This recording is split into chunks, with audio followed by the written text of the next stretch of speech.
Hello and welcome to SPMIS Academy. Today we'll analyze important newspaper articles of 5th September 2025. Please note you can download the PDF version of today's newspaper analysis by clicking the link given in the comment section. This is the list of the topics that we'll be covering from today's newspaper.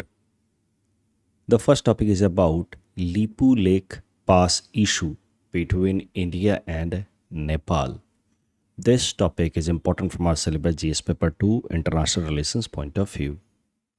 तो समझते हैं आखिर क्या है ये Lipu lake pass issue Bharat और नेपाल के बीच में, which is a border dispute issue basically. तो इसकी जेनेसिस समझते हैं, कैसे शुरुआत हुई। देखिए, एंग्लो नेपालीज वॉर लड़ा गया बिटवीन 1814 टू 16, यानी कि ब्रिटिश इंडिया और नेपाल किंगडम के बीच में लड़ाई चली।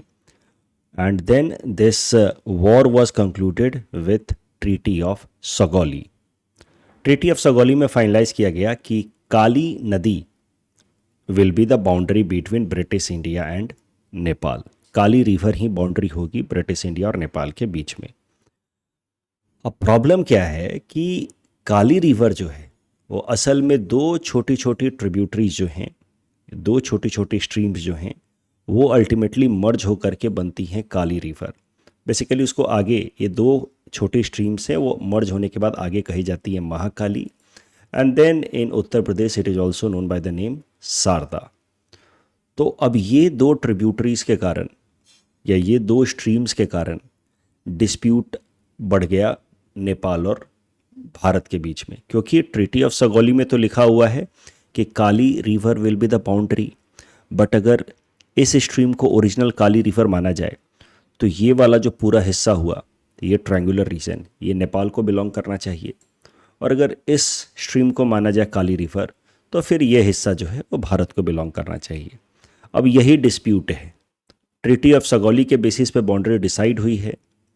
अगर हम बात करें वेस्टर्न बाउंड्री की तो नेपाल और भारत के बीच में, बट वो काली रिवर ओरिजिनल कौन है उसको लेकर के डिफरेंसेस हैं।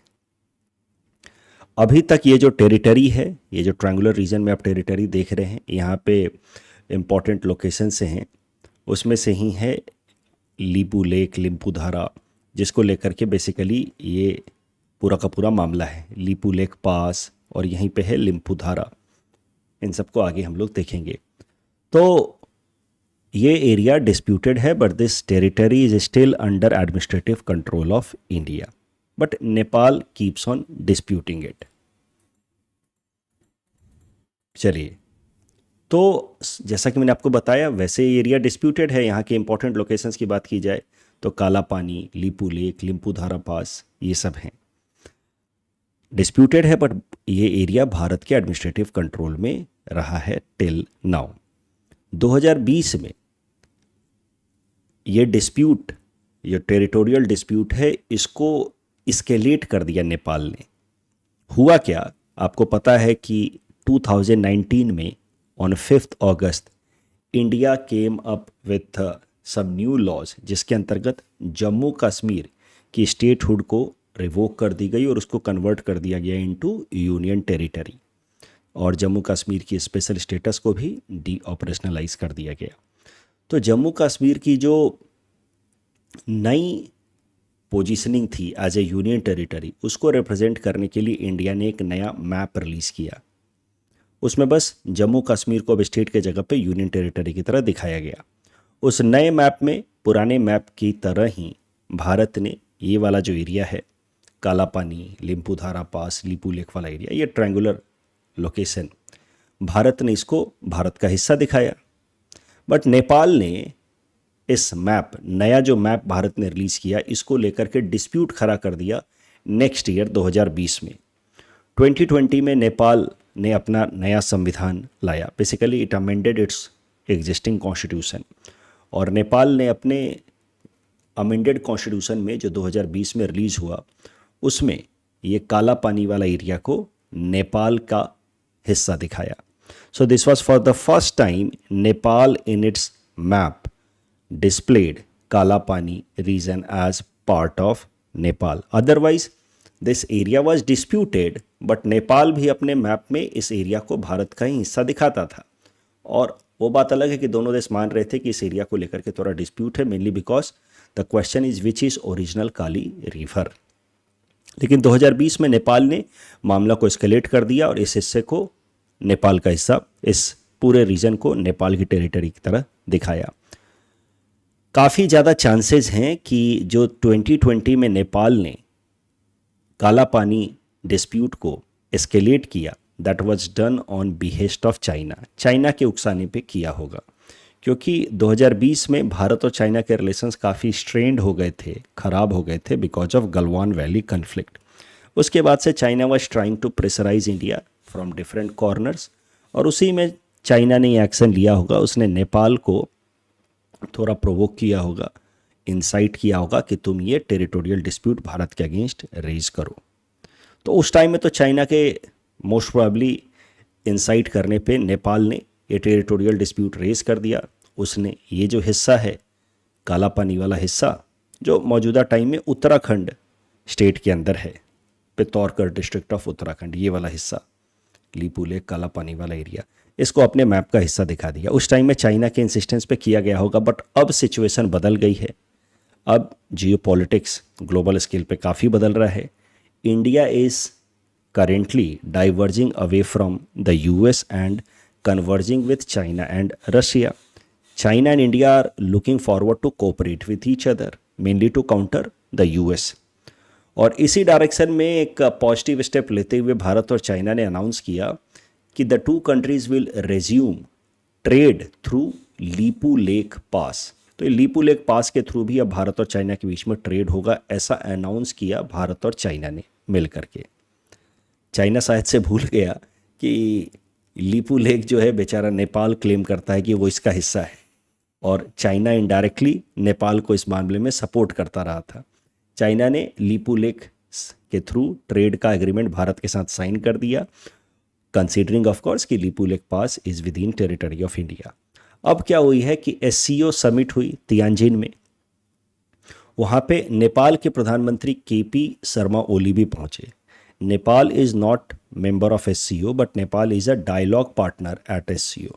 तो उस हैसियत से नेपाल के प्रधानमंत्री केपी शर्मा ओली पहुँचे एससीओ समिट में, और वहाँ पे उन्होंने ये लीपू लेक वाला इशू रेज किया चाइना के प्रेसिडेंट जी जिनपिंग से कि सर ये लीपू लेक वाला एरिया तो हमारा है, ठीक है, आप याद करो ये तो हमारा हिस्सा है, या फिर एटलीस्ट डिस्प्यूटेड है भारत और नेपाल के बीच में, आपने कैसे भारत के साथ ये एग्रीमेंट साइन कर दिया for conducting trade through Lipulekh पास।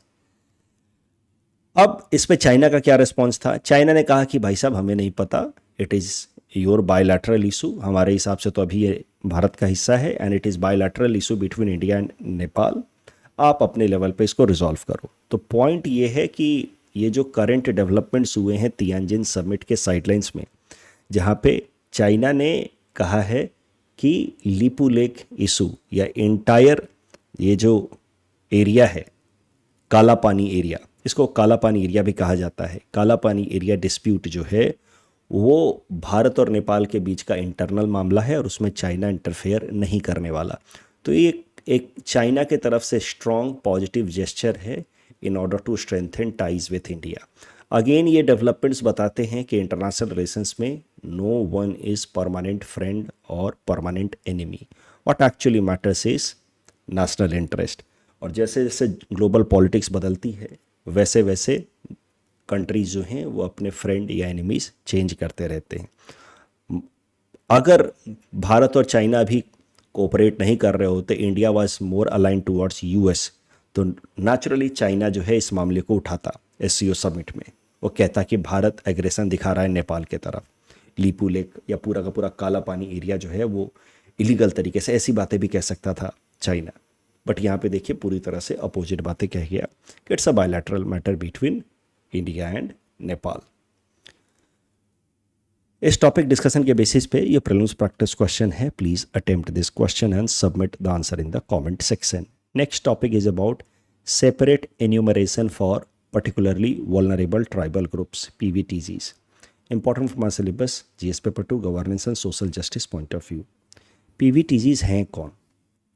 देखिए 1973 में भारत सरकार की एक कमीशन देबर कमीशन के रिकमेंडेशन के बेसिस पे ट्राइबल ग्रुप्स के अंदर भी जो स्पेसिफिकली बैकवर्ड ट्राइबल्स थे उनकी एक स्पेशल कैटेगरी बनाई गई, उनको नाम दिया गया primitive tribal groups. These tribals, of course tribal group तो बहुत सारे हैं भारत के अंदर, बस उसमें से ये जो प्रिमिटिव ट्राइबल ग्रुप्स हैं ये बहुत ज़्यादा और भी बैकवर्ड हैं as compare to other tribal communities. तो ये अलग से ग्रुप बनाए गए ताकि इन ट्राइबल ग्रुप्स के डेवलपमेंट पे और वेलफेयर पे स्पेशल फोकस किया जा सके। In year 2006 government of India ने ये प्रिमिटिव ट्राइबल ग्रुप का नाम चेंज करके कर दिया पर्टिकुलरली वल्नरेबल ट्राइबल ग्रुप। आज के टाइम में भारत के अंदर 75 listed particularly vulnerable tribal groups हैं। स्टार्टिंग में कम थे but with time the number has been increased. तो today we have 75 listed particularly vulnerable tribal groups in India. Number wise बात की जाए तो सबसे ज़्यादा पीवीटीजीज यानी कि ट्राइबल ग्रुप्स की संख्या है इन स्टेट ऑफ उड़ीसा। एक बात प्रीलिम्स पर्सपेक्टिव से आपको याद रखनी है कि असम के अंदर there is no PVTGs. PVTGs की कैरेक्टरिस्टिक्स की बात की जाए कि आखिर किस ग्राउंड पे पीवीटीजीज को आइडेंटिफाई किया गया, क्या क्या फीचर्स हैं पीवीटीजीज के, तो पीवीटीजीज वो हैं जिनकी पॉपुलेशन या तो स्टैगनेंट है या डिक्लाइन हो रही है, उनकी पॉपुलेशन लगातार कम हो रही है, यानी कि उनको अब हमें कंजर्व करने की ज़रूरत है। उनका टेक्नोलॉजी अभी भी काफ़ी प्री एग्रीकल्चरल टाइम का है। There agriculture is also not very developed या मॉडर्नाइज, प्री एग्रीकल्चरल टेक्निक्स इस्तेमाल कर रहे हैं। Literacy level is quite low, economy भी सबसिस्टेंस लेवल की है, मतलब जस्ट सर्वाइवल के हिसाब से इकोनॉमी उनकी चल रही है, कोई बहुत ज़्यादा सरप्लस प्रोड्यूस नहीं करते, कॉमर्शलाइजेशन नहीं है। So these are few characteristics of PVTGs. अब पीवीटीजी से रिलेटेड करंट न्यूज़ है क्या? मिनिस्ट्री ऑफ ट्राइबल अफेयर्स ने रिक्वेस्ट किया है registrar general and census commissioner of India को कि इस बार जो सेंसस कराई जा रही है भारत में 2025-26 में शुरू होगी, इस सेंसस में पीवीटीजीज का सेपरेट एन्यूमरेशन हो, पर्टिकुलरली वल्नरेबल ट्राइबल ग्रुप्स की काउंटिंग अलग से हो। अभी तक जो भी सेंसस हुए हैं भारत में उसमें पीवीटीजीज को अलग से कभी भी काउंट नहीं किया गया है। दे मोटा मोटा सिर्फ एसटी कम्युनिटी के लोग कितने हैं वो काउंट किया गया, but PVTGs have not never been enumerated separately.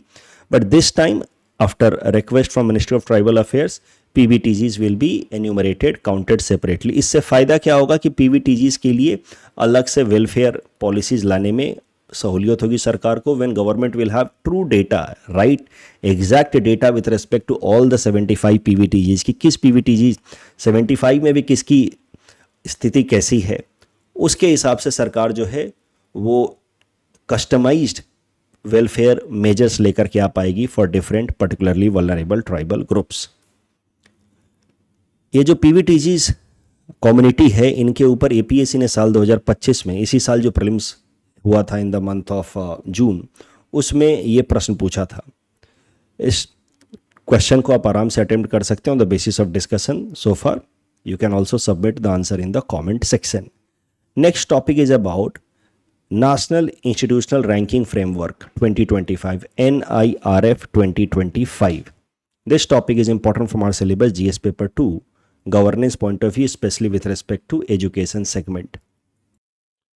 तो देखिए क्या होता है नेशनल इंस्टीट्यूशनल रैंकिंग फ्रेमवर्क, पहले वो समझते हैं। ये एक रैंकिंग देने का प्रक्रिया है जो मिनिस्ट्री ऑफ एजुकेशन ने स्टार्ट किया साल 2015 में, जिसके अंतर्गत भारत के जो भी हायर एजुकेशन इंस्टीट्यूशंस हैं, universities, colleges of different categories, उनको उनके परफॉर्मेंस के बेसिस पे रैंक दिया जाता है ताकि हायर एजुकेशन इंस्टीट्यूशंस में एक कॉम्पिटिटिव एनवायरनमेंट डेवलप हो और फिर हमारे देश की हायर एजुकेशन ग्लोबल रैंकिंग में भी अपनी जगह बना पाएँ। तो नेशनल इंस्टीट्यूशनल रैंकिंग फ्रेमवर्क में जो 5 पैरामीटर्स लिए जाते हैं for categorising the higher education institutions, वो हैं टीचिंग, लर्निंग एंड रिसोर्सेज। कितनी अच्छी टीचिंग हो रही है, बच्चों की लर्निंग कैसी, और वहाँ पे किस किस तरीके के रिसोर्सेज, बुक्स, नोट्स या फिर जर्नल्स कैसे कैसे पब्लिश होते हैं। Research and professional practices, graduation outcome, कितने ग्रेजुएट्स हर साल आते हैं, और ग्रेजुएट्स भी जो आ रहे हैं उन कॉलेजेस से, यूनिवर्सिटीज से, वो किस किस बैकग्राउंड के आ रहे हैं, आउटरीच है कि नहीं, इंक्लूसिवनेस है कि नहीं, ये सब भी देखा जाता है।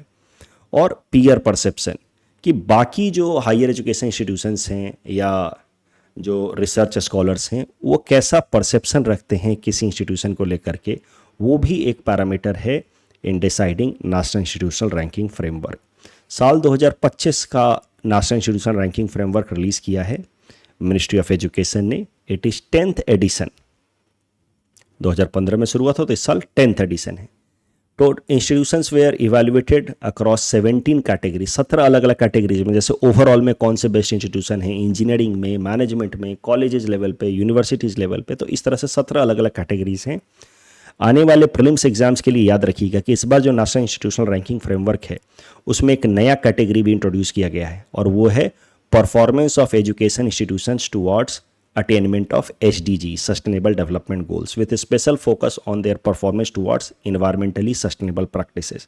तो मुझे लगता है ये एक इम्पॉर्टेंट पॉइंट हो सकता है from upcoming prelims exam point of view. अब नेशनल इंस्टीट्यूशनल रैंकिंग फ्रेमवर्क 2025 के इंपॉर्टेंट फाइंडिंग्स देख लेते हैं। Best education institution has been IIT Madras overall, और पिछले 7 साल से लगातार बेस्ट है। इंजीनियरिंग में भी ऑफ कोर्स IIT मद्रास, जब ओवरऑल बेस्ट है IIT मद्रास तो इंजीनियरिंग में भी IIT मद्रास ही टॉप पे होगा। टॉप यूनिवर्सिटीज़ की बात की जाए तो सबसे ऊपर है IISc बेंगलुरु। पिछले साल भी IISc बेंगलुरु ही टॉप पे था 2024 में भी। आसाम लेवल पे अगर बात की जाए, अच्छा कॉलेजेस लेवल पे Hindu college is at the top, management में IIM Ahmedabad is at the top. अगर असम लेवल पे बात की जाए तो Guwahati university is one of the best performing with 52nd position overall. ये ओवरऑल रैंकिंग में ओवरऑल रैंकिंग में गुवाहाटी यूनिवर्सिटी को 52nd पोजीशन मिला है। 33rd रैंकिंग मिली है इन यूनिवर्सिटीज़ कैटेगरी। यूनिवर्सिटी कैटेगरी में गुवाहाटी यूनिवर्सिटी को 33rd रैंकिंग मिली है। And 9th position in state public universities, state level की जो यूनिवर्सिटीज़ हैं उसमें गुवाहाटी यूनिवर्सिटी को 9th पोजीशन मिली है।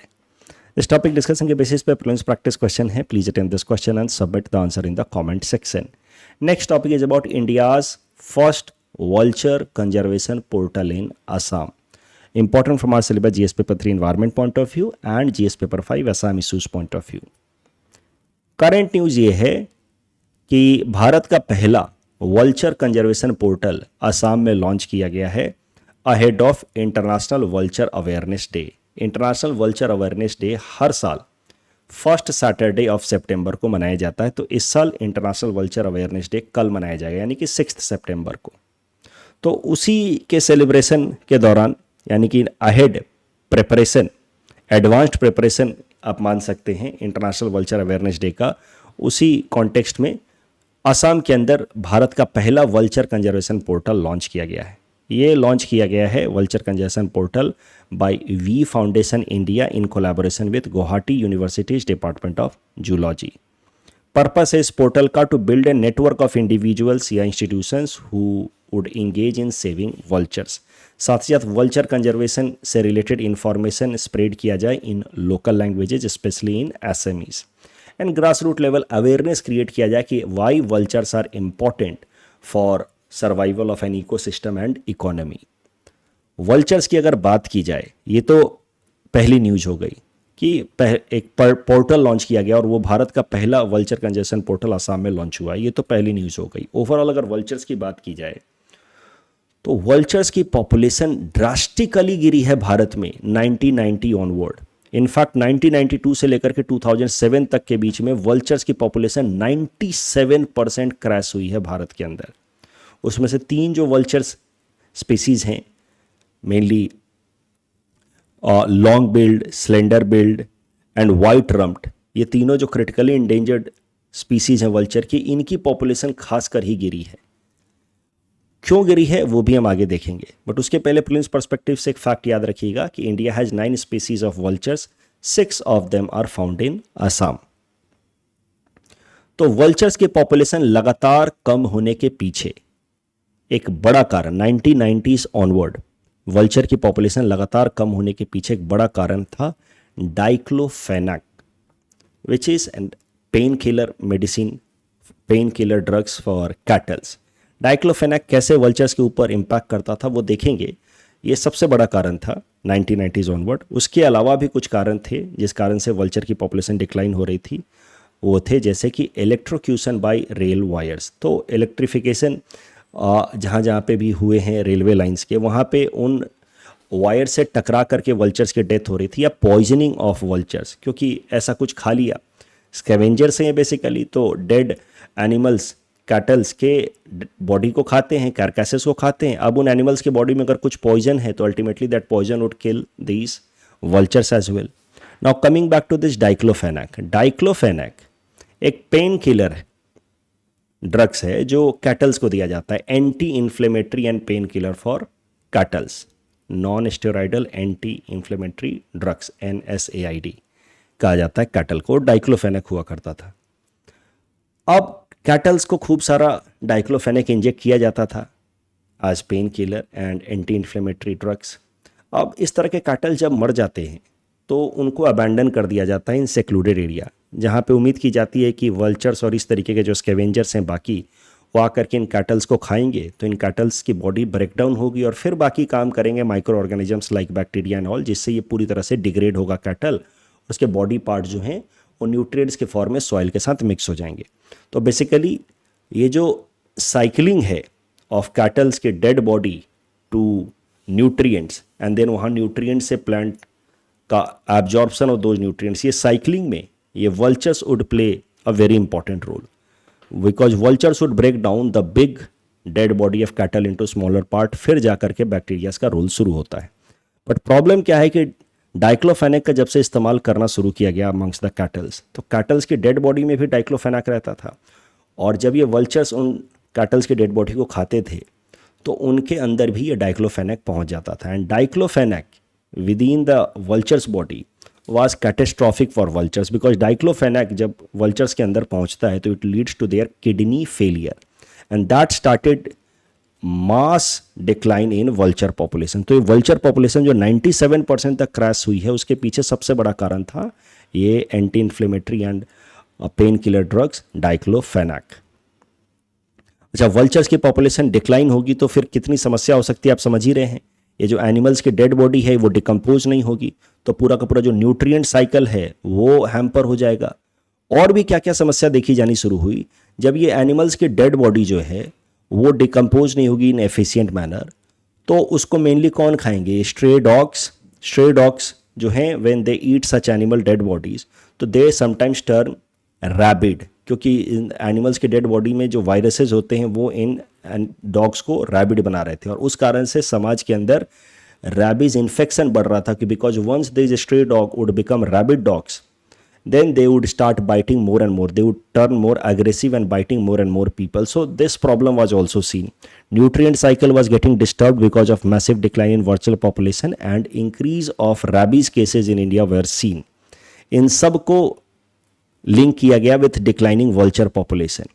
1992 से लेकर के 2006-7 तक में 97% वल्चर पॉपुलेशन डिक्लाइन हुई और अलग अलग तरह की समस्याएं देखी जा रही थी। तब जाकर के भारत सरकार ने 2006 में स्टार्ट किया vulture conservation programme. Earlier it was planned from 2006 to 2020. This vulture conservation program in first phase was quite successful. Vulture की population further decline होने से रुक गई, vultures population stagnant हो गई, कम से कम स्टेबलाइज हो गई। तो जब वल्चर कंजर्वेशन प्रोग्राम का पहला फेज सक्सेसफुल हुआ तो भारत सरकार ने इसका सेकंड फेज लॉन्च किया in 2020 till 2025। Now the goal is to increase vulture population. अब सिर्फ स्टैगनेट नहीं करना, स्टेबलाइज नहीं करना। Now under second vulture conservation programme from 2020-25 is to increase vulture population. उसके अलावा और भी इनिशिएटिव्स लिए गए हैं वल्चर पॉपुलेशन के डिक्लाइन को रोकने के लिए। Of course diclofenac was banned in 2006। Diclofenac, use of diclofenac and similar anti inflammatory medicine were banned, जैसे कीटोप्रोफेन एंड ऑल। उसके अलावा vulture conservation breeding centre was open in Pinjore, Haryana. Assam में भी वल्चर कंजर्वेशन ब्रीडिंग सेंटर खोले गए। डाइक्लोफेनाक के ऊपर UPSC ने साल 2012 में ये प्रीलिम्स में प्रश्न पूछा था। Please attend this question and submit the answer in the comment section. Mains में आपसे ऐसा सवाल पूछा जा सकता है वल्चर पॉपुलेशन के ऊपर, वल्चर्स का सिग्निफिकेंस क्या है इकोसिस्टम पे और उनकी पॉपुलेशन क्यों गिर रही है, उनके गिरते हुए पॉपुलेशन को रोकने के लिए भारत सरकार ने क्या इनिशिएटिव्स लिए हैं। इस तरीके के कोट के साथ आप किसी भी इन्वायरमेंट के सवाल को आप कंक्लूड कर सकते हैं। PM Narendra Modi said every species has role to play in nature's orchestra, none should be lost to human neglect. ये कोट जेनरिक है, सिर्फ वल्चर के लिए नहीं, किसी भी स्पीसीज के लिए आप इस्तेमाल कर सकते हैं। बुएंसी से रिलेटेड जो प्रश्न था उसका जवाब होगा option B, responsiveness of tax revenue with growth of change in GDP. GST compensation से रिलेटेड तो पहला स्टेटमेंट गलत है, because compensation cess was not to compensate the central government but the state governments. दूसरा स्टेटमेंट सही था। यहाँ पे दूसरा स्टेटमेंट गलत है, दीपांकर भट्टाचार्य जी को असम लेवल का अवार्ड मिला है। That's all from our side for today, thanks for watching.